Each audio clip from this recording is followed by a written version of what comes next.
Es miércoles, es 12 de junio, estamos ya apurando la temporada, nos quedan unas cuantas semanitas de este mes y después ya daremos paso a un verano que promete ser también muy interesante en clave política.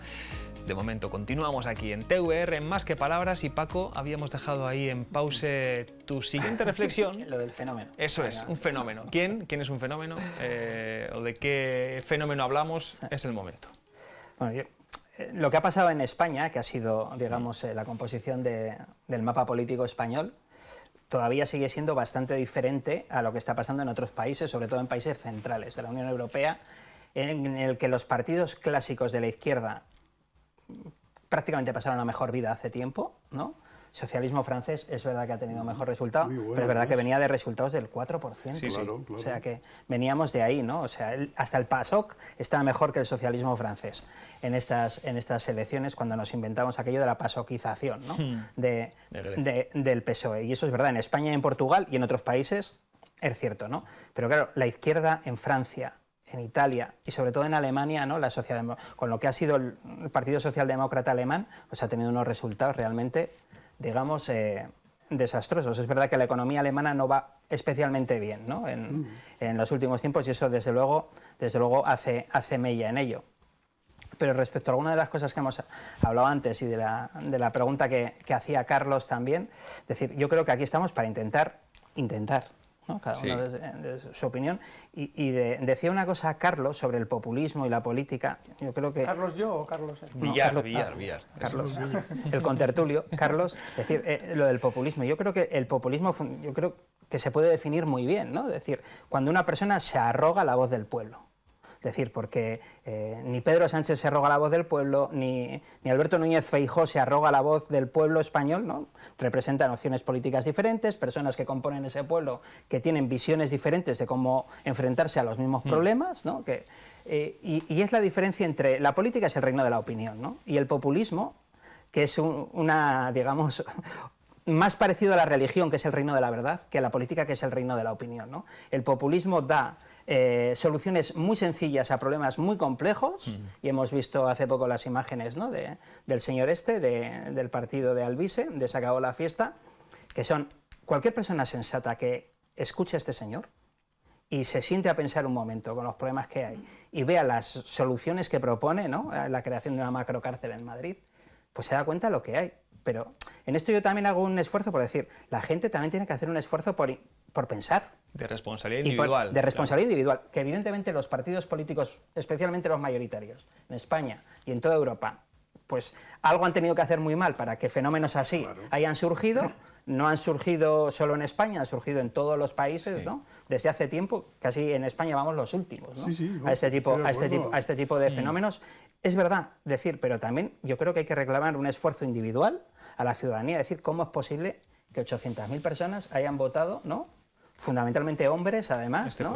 hayan votado soluciones y análisis del tipo como el que acabamos de escuchar. Bueno, mujeres creo que es el 2%. No Claro. Es que la mayoría de las veces no plantea ninguna solución, o la solución que plantea es imposible. Y eso, si lo escuchas 2 segundos, te das cuenta. Y si encima escuchas el personaje de dónde viene, que ha venido de estar, que suele ocurrir además en este tipo de personas, de 2 o 3 partidos y de alguno de ellos que lo han rechazado. Creo que nació en UGT, creo que los primeros pasos fueron en UGT. UPyD, Ciudadanos, o sea, que va buscando un hueco, que es un señor que ni terminó la carrera, ni tiene oficio de beneficio, en fin, que a poco que lo analices, te queda claro que no le votas. Pero claro, si tú analizas lo que está diciendo, todos los problemas, y yo no pienso, no reflexiono, dices, claro, este es el único que los va a solucionar, pero los demás no los han solucionado. Quiero traer a colación...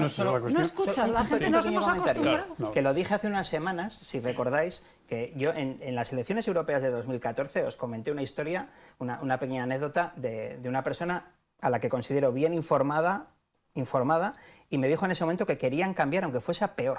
Lo recuerdo perfectamente. Aquel comentario se me quedó grabado y no fue votante de unas opciones de derecha, sino más bien muy de izquierda, ¿no? Pero la izquierda siempre ha tenido ese problema. O sea, en la izquierda...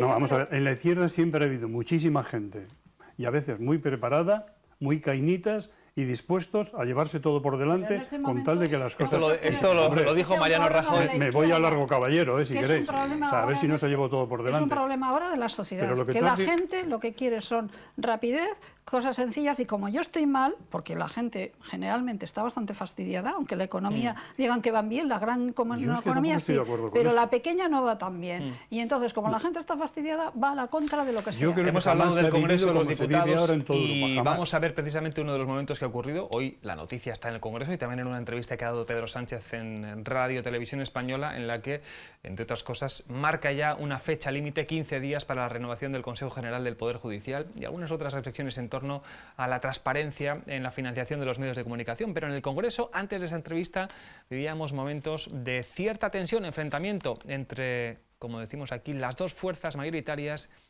que nunca se ponen de acuerdo. Sé que a nadie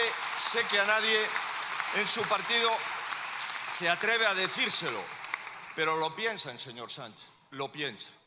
Haga caso, no eternice lo que es inviable. Se lo reitero, no eternice lo que es inviable. Esto ya no da más de sí. Mire, la última vez que nos vimos aquí usted dijo que se iba a dar el gustazo de ganarme. Pues el gusto es nuestro, señor Sánchez. Señoría, no tiene usted un gobierno sólido, no tiene mayoría garantizada, no tiene presupuestos y no tiene apoyo suficiente en las urnas. Déjelo ya. Sea usted responsable y pregunte a los españoles si quiere un gobierno estable o no. Señoría, solamente tiene usted una posibilidad. ¿Le va a entregar usted la presidencia de la Generalitat al señor Puigdemont para que le deje gobernar un tiempo más? Esa es la pregunta, señoría. Díganos algo, aunque ya sabemos que su palabra vale tanto como los pronósticos. Pusieron en marcha esa máquina del fango, ¿y todo para qué, señor Feijóo? Primero, para que sigamos en la misma situación que en el punto de partida, señor Feijóo. Usted en la oposición y los progresistas en el gobierno. Y lo más grave, señor Feijóo, toda esa máquina del fango, ¿para qué? ¿Para qué? Usted abrió la puerta a los gobiernos autonómicos y municipales a la ultraderecha. Usted lo que ha hecho con su polarización, con su desinformación, habiéndose convertido en el portavoz de una organización ultraderechista como Manos Limpias, es que hoy no tengamos una ultraderecha, sino tengamos dos ultraderechas. Y esa es una responsabilidad que usted tiene como consecuencia de la polarización y del discurso ultraderechista de ustedes. Señor Feijóo, lo que le digo es lo siguiente. Dentro de 3 años, cuando haya elecciones el próximo año 2027, lo que va a suceder es que se van a presentar 3 ultraderechas, la suya, la de Alvise y la de Abascal. Y vamos a ganarles a los 3, señoría. Vamos a ganarle a usted, a Abascal y a Alvise, si no, al tiempo. Mucho material para el comentario, ¿eh? Que vuelva la Bordeta rápidamente para estos dos grupos. Bueno, aquí vemos ¿Os acordáis lo que dijo la Bordeta, no? Sí. Una vez más lo que estábamos comentando antes, ¿no? Que yo creo que gran parte de la raíz del problema que tenemos en España es que nuestros dos partidos mayoritarios no se ponen de acuerdo y están toma y daca continuamente, ¿no? Y así no hay forma, ¿no? Deberían irse igual a una isla desierta, pues cada uno con su cohorte, ¿no? Pues Pedro Sánchez y tal, y estar ahí pues un mes hasta que ya se amen, ¿no? Y lleguen a algún pacto. Porque además es curioso que estamos en el contexto europeo de las elecciones europeas. Es que Ursula von der Leyen, de lo primero que ha dicho es que va a hacer una coalición con las fuerzas democráticas, con la socialdemocracia y con los liberales, ¿no? Así es como se construye. Y es que así es la forma de que haya una estabilidad, ¿no? Si hacemos pactos, en vez de hacerlo con el más equidistante, digamos, los haces con los extremistas, pues tienes que pagar muchos réditos que así nos luce el pelo, ¿no? Y entonces pero una fuente continua de conflictos. El que critica esos pactos, que tiene todo el derecho del mundo a criticarlos, se le escapan deslices que dice que va a pactar con los mismos que critica. Es que entonces estamos, en serio, viva la Bordeta, o sea, estamos en un momento que esto es un desastre. Cuando el señor Feijóo está ahí y está diciendo todas esas cosas al presidente del gobierno, que tiene toda la razón del mundo en decirlas, pero es muy sencillo.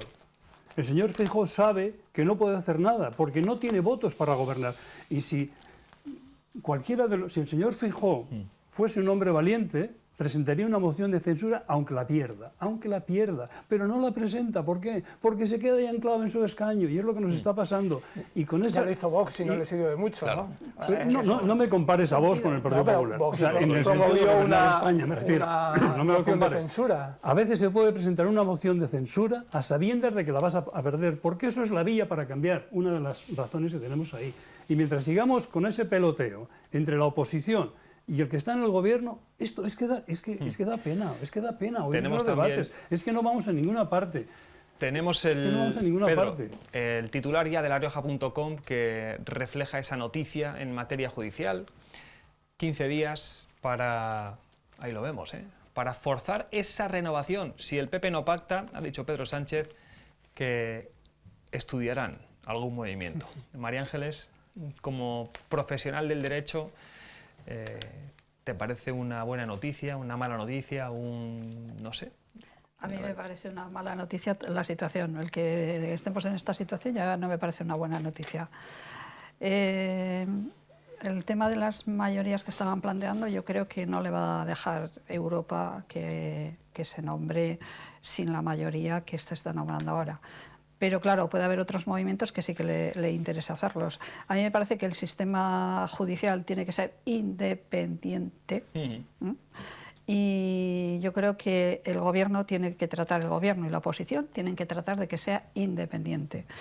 Y muchas veces dejar de judicializar cosas que tendrían que resolver en el sentido de la política. ¿Y cómo se hace eso? Entonces, Aquí, el presidente del Tribunal Superior de Justicia de La Rioja... ¿cómo se dijo... hacen? Se tienen que poner de acuerdo los dos partidos mayoritarios. Volvemos Eso está claro. Volvemos. Eso está claro. volvemos. Pero es que además hay otra cosa más. Es que si yo soy demócrata tengo que manifestar esa situación de demócrata. Me tengo que diferenciar. Ahí sí que me tengo que diferenciar del resto de los partidos. Y los Y miembros del Poder judicializar. Judicial también Perdóname. Y judicializar. Podrían dimitir, Perdona. Y Podrían judicializar. O sea, judicializar la política no es bueno. Claro que no. Y politizar Estamos de acuerdo. la judicatura no es bueno. Pero- Y eso es un pilar básico de la democracia. O sea, Lo dijo aquí el presidente del Tribunal Superior de De la Justicia de La democracia, Rioja no. hace unas De semanas, algunas personas en la subrayando democracia, no de la democracia, ese mismo ¿eh? mensaje. Paco, No. ¿cómo ves este O sea, la culpa de la nuevo democracia movimiento no de es Pedro correcto, Sánchez, ¿eh? este nuevo titular? Que yo creo que está todo también estudiado y calculado. Dice, bueno, pues hoy vamos a dar esta noticia. Bueno, como viene desde tan lejos, ¿no? Yo lo he dicho aquí en esta tertulia ya, el principal responsable de que no se haya renovado el Poder Judicial es el Partido Popular en este caso. Es mi impresión, porque llevamos años ya, ¿no? en esta situación. Yo creo, no sé cuántos líderes del PP han pasado ya desde que este asunto está caducado, ¿no? Y no ha habido manera, siempre ha habido una disculpa y luego ha habido otra y luego ha habido otra, no sé cuántas disculpas van ya. Yo creo que esto se lo tendría que tomar un poquito más en serio la situación, ¿no? Porque yo personalmente lo he dicho aquí y yo no creo que un poder del Estado se tenga que elegir a sí mismo, su gobierno. Yo no soy nada, pero nada partidario que los jueces elijan el gobierno de la judicatura, ¿no? O sea, además ahora mismo tenemos un sistema de elección. Usted puede proponer cambiarlo y eso es legítimo, ¿no? Por parte del Partido Popular. Se cambió ya en su momento. Los vocales los propone el Parlamento, ¿no? Congreso y Senado. Los propone algunos de ellos el Parlamento, no todos, algunos de ellos, ¿no? Eso es. El Congreso y el Senado. Y el Partido Popular está en todo su derecho de querer cambiar el sistema de elección. Pero es que las reglas del juego no se pueden cambiar mientras está jugando el partido. Usted lo puede cambiar a futuro. Es decir, han estado incluso con mayorías absolutas, podían haberlo y no quisieron hacerlo, ¿no? Yo creo que es urgentísimo que este tema se solucione. Veremos cuál es la salida y veremos cuál es el margen que nos dejan las instituciones europeas. Pero yo en una cuestión estratégica o táctica, tal vez más como la que ha planteado hoy el presidente del Gobierno, yo creo que si hay un momento para plantearlo es este momento, precisamente. Porque... En el que se está constituyendo el Gobierno, ¿no? El próximo Consejo de la Unión. Recuerdo que es uno de los negociadores de los socialistas y demócratas europeos para negociar con el resto. Y las cosas, como suelo decir, nunca son por nada. O sea, que si lo ha dicho, por algo será. Desde luego, es un momento, sería muy bueno que se juntasen y llegasen a un acuerdo. Pero es que, ¿cuántos años llevamos buscando ese acuerdo? En algún momento hay que intentar forzar a que el Consejo se renueve, desde luego. Hombre, la renovación es importante, claro, todo se tiene que renovar.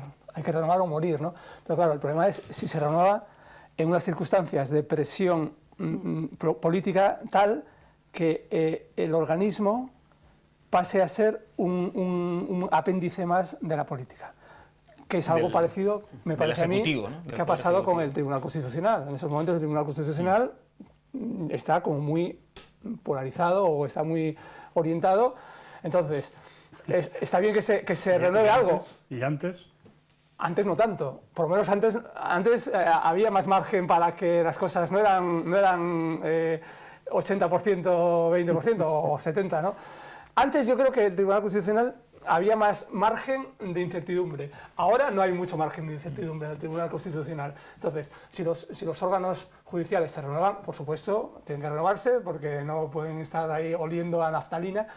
Pero claro, si se renuevan para tener un color político, sea el que sea, azul o rojo, entonces te estás cargando el órgano de gobierno, el órgano judicial, ¿no? Entonces, no sé yo si es peor el remedio que la enfermedad. Y todo esto en otra de las hipótesis que planteó aquí Paco, que se ha vuelto a cumplir, que dijo, ni la ley de amnistía ni la mesa del Parlamento de Cataluña estarán sobre la mesa hasta que pasen las elecciones europeas. Y ya tenemos en el BOE ese texto de la ley de amnistía y ya tenemos también los primeros movimientos en el Parlamento catalán. María Ángeles, Pedro.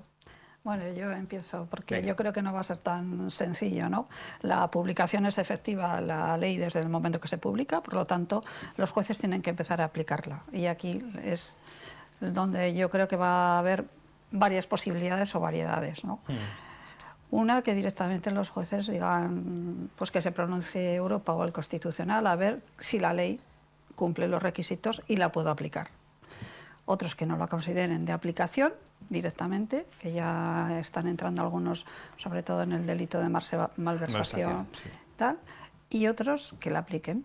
Entonces, ahí, dependiendo de qué aplicación hagan, pues se suspenderá o no la medida cautelar para Puigdemont, digo, o no. O sea, que su vuelta no me parece tan rápida Ni fácil, ni fácil, no.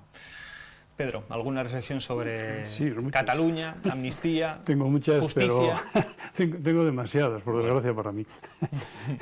Es que podemos estar aquí, mira, podemos estar analizando todo lo que queráis. Hablando de Podemos y de Sumar, habéis visto también la extraña reacción de Yolanda Díaz, de sí, pero no, pero no, sí, pero sí. no, pero todo lo contrario. Pero déjame que desarrolle un poco Sí. lo que iba a decir. Es que nos pasamos ahora la vida, si se va a poder configurar el gobierno catalán o no se va a poder configurar, si Esquerra va a apoyar al señor Puigdemont, si no lo va a apoyar.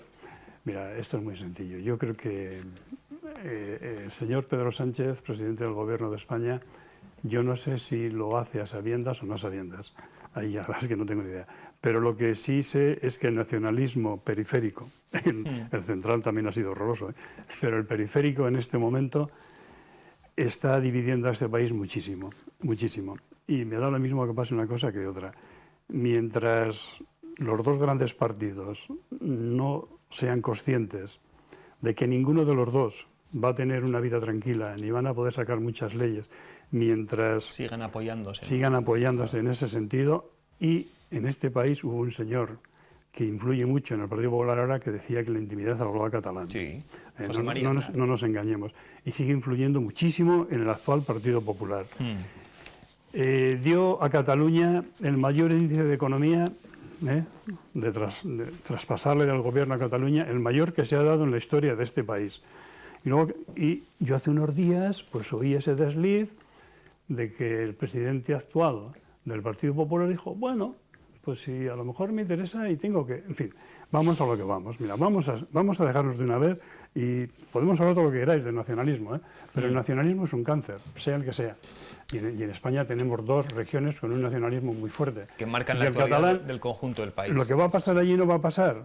Pues yo qué sé lo que va a pasar. Si es imposible saber qué va a hacer Esquerra, ¿qué va a hacer? ¿Va a apoyar ahora en Madrid? ¿Va a apoyar allí? O sea, es que es imposible. Harán lo que les interese al independentismo catalán, no os quepa la menor duda. Y a corto plazo, que ese es también claro, es lo que van a hacer. Drama, sí. Se volverán a juntar y ¿sabes por Antes qué? hemos oído a Pedro Sánchez Sí. hablar de las tres ultraderechas, ¿no? Sí. Yo creo que ya el tema de ultraderecha se está convirtiendo en un comodín, ¿no? Ya ultraderecha es cualquiera que no sea yo, ¿no? Que no sea yo es ultraderecha, ¿no? Porque si hablamos de la ultraderecha europea, ahora que hemos visto un mapa más amplio, pues hay elementos muy discordantes entre los partidos llamados de ultraderecha, ¿no? Unos son cristianos, otros son laicistas, unos son antiabortistas, otros abortistas, unos son capitalistas, otros son más intervencionistas. En fin, hay diversidad entre ellos, ¿no? Sí. Pero lo que tienen en común es el tema nacionalista, ¿no? America first, que diría Trump, ¿no? Nosotros lo primero, y por tanto, como corolario de nosotros lo primero, los inmigrantes y tal, pues pueden ser una amenaza, ¿no? Claro. Pero eso precisamente, o sea, Puigdemont y familia de Puigdemont, claro. es el credo de Puigdemont y familia, ¿no? Entonces son los que están mandando en España, en los que se está apoyando Pedro Sánchez, que estaba definiendo las tres ultraderechas, tendría que añadir una cuarta ultraderecha, que son sus socios que le están, comiendo, en cuya palma está comiendo. Pero el nacionalismo que va de progresista nunca lo ha sido. El nacionalismo es muy de derecha, que tienen todo el derecho del mundo. Por eso, y yo no estoy diciendo que la derecha sea mala. Cuidado, yo no estoy diciendo que la derecha sea mala. Paco. Estoy diciendo que el nacionalismo es muy de derechas, tanto el del PNV como todos los que hay en Cataluña, absolutamente todos. Pero parece que en España no queremos reconocer esas verdades. Vamos a dejar hablar a Paco, que alguna reflexión tendrá también sobre la amnistía, Cataluña, que tú dijiste, bueno, hasta que no pasen las europeas no se va a mover ni una ficha del tablero. Sí, bueno, eso era evidente, ¿no? Además coincidió justo con que el último día para constituir la mesa del Parlamento lo vimos, y ayer hemos visto en estos días en Cataluña varias cosas para que nos demos cuenta cómo funcionan los partidos, ¿no? Allí propios en Cataluña. Esquerra Republicana llega a un acuerdo con Junts y con las CUP, que yo no estoy de acuerdo con que sean de derecha, son opciones de izquierda. Tanto Esquerra Republicana como las CUP ya es una opción de extrema izquierda, ¿no? Pero la concepción clásica de lo que es ser de izquierdas o de derechas. Otra cosa es que esos señores no sean españoles, o no se consideren españoles. La izquierda tradicionalmente ha sido siempre internacionalista y solidaria con todos los pueblos. Sí, sí, ellos se consideran internacionalistas, lo que no se consideran es españoles. O sea, vamos a ver, son cuestiones diversas. En eso, o sea, el nacionalismo, el independentismo en España existe y va a seguir existiendo, ¿no? Digamos. Otra cosa es cómo las fuerzas que no lo son intentamos combatir ese relato y convencer a una mayoría de la ciudadanía en esas comunidades autónomas de que España es un proyecto de futuro y un proyecto acogedor, ¿no?